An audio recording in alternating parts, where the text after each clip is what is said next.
Section 9.1, example 4. Tell whether each triangle is a right triangle. So we got two questions here, A and B. Now, this is using the converse of the Pythagorean theorem.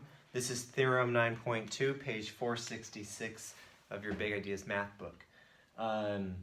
So just really quick, the Pythagorean theorem was saying that if you have a right triangle, a squared plus b squared equals c squared.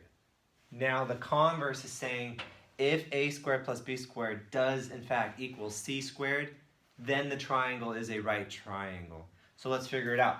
So we're using a squared plus b squared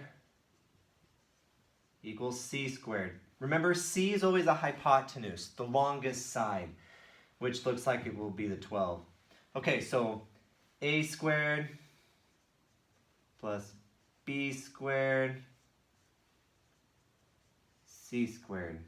8 squared is 64 plus 4 squared is 16, and the square root of 5 squared is 5. So 16 times 5. 12 squared is 144. 64 plus, let's see, 16 times 5 is 80. And 64 plus 80 is 144. So the answer for part A, yes, it is a right triangle. Now part B, 9 squared plus 2 to the square root of 30 squared equals 14 squared. I hope you can see that. 9 squared is, good job Melissa, 81. 4 times 30. I hope you guys can see that.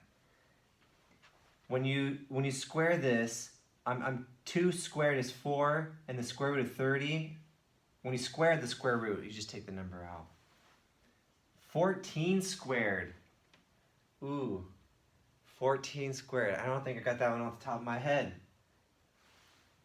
14, 5, is it 196? 196.